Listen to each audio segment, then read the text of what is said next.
സർക്കാരിന് യാതൊരുവിധ നടപടിയും ഇതിലെടുക്കാൻ കഴിയില്ല എങ്കിൽ പിന്നെ ആർക്കാണ് ഈ വിദ്യാർത്ഥികൾക്ക് വേണ്ടി എടുക്കാൻ കഴിയുക? ഇത് നമുക്കറിയാം, ക്രിസ്ത്യൻ കോളേജുകളിൽ ഒരു 4ഓളം വരുന്ന ക്രിസ്ത്യൻ കോളേജുകളുമായി ബന്ധപ്പെട്ട് ഒപ്പിട്ട് അവർ തയ്യാറാക്കിയിട്ടുള്ള ഈ ഫീസ് ഘടന അത് ഇപ്പോൾ മറ്റ് മെറിറ്റുകളുമായി വ്യാപിപ്പിച്ചിരിക്കുക എന്നാണ് നമുക്ക് അറിയാൻ കഴിഞ്ഞത്.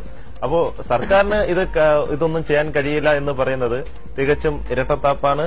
അത് പിണറായി വിജയൻ സർക്കാരും മാനേജ്മെന്റുമായി ഉള്ള ഒത്തുകളിയാണ്. നമുക്കറിയാം, കഴിഞ്ഞ സർക്കാരിന്റെ കാലങ്ങളിൽ ഉമ്മൻചാണ്ടി സർക്കാരിന്റെ കാലത്ത് 46,000 രൂപയാണ് ഇവിടെ ഫീസ് വർദ്ധിപ്പിച്ചിരുന്നത്. അന്ന് SFI അടക്കമുള്ള സംഘടനകൾ എന്ത് പ്രക്ഷോഭങ്ങളാണ് സെക്രട്ടേറിയറ്റിന്റെ നടയിൽ ഉണ്ടാക്കിയത്? 5 വർഷക്കാലമായി 46,000 രൂപ വർദ്ധിപ്പിച്ച ആ വേളയിൽ ഇന്ന് 100 ദിവസം കൊണ്ട് വർദ്ധിപ്പിച്ചത് 115%, 220%.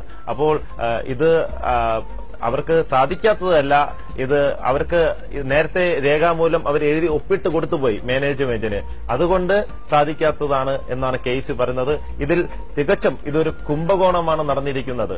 അവർ പറയുന്ന വിലയ്ക്ക് മാനേജ്മെന്റ് സർക്കാരിനെ വാടകയ്ക്ക് എടുത്തുകൊണ്ടാണ് മാനേജ്മെന്റ് നിൽക്കുന്നത്. അതുകൊണ്ടാണ് സർക്കാരിന് അതിൽ ഒന്നും ചെയ്യാൻ കഴിയാത്തതെന്നാണ് കേസ് ആരോപിക്കുന്നത്. വ്യക്തമാണ് ബാഹുൽ കൃഷ്ണ. അവസാനമായി ശ്രീ ഷാജിർ ഖാൻ, നീറ്റ് അടക്കം നടപ്പാക്കിയ സാഹചര്യത്തിൽ വേറെ നിവൃത്തിയില്ല ഈ തരത്തിൽ ഫീസ് വർദ്ധിപ്പിച്ച് നൽകാതെ എന്നാണ് ആരോഗ്യമന്ത്രി പോലും പറയുന്നത്.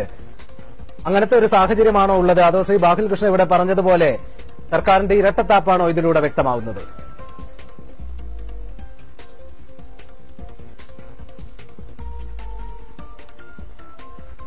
ഷാജിർ ഖാനുമായുള്ള ടെലിഫോൺ ബന്ധത്തിൽ തകരാറുണ്ട്. എന്തായാലും വളരെയധികം നന്ദി ഈ ചർച്ചയിൽ പങ്കെടുത്തതിന് ശ്രീ ഷാജിർ ഖാൻ, ബാഹുൽ കൃഷ്ണ, KM അഭിജിത്ത്, അതുപോലെ തന്നെ R സജിലാൽ.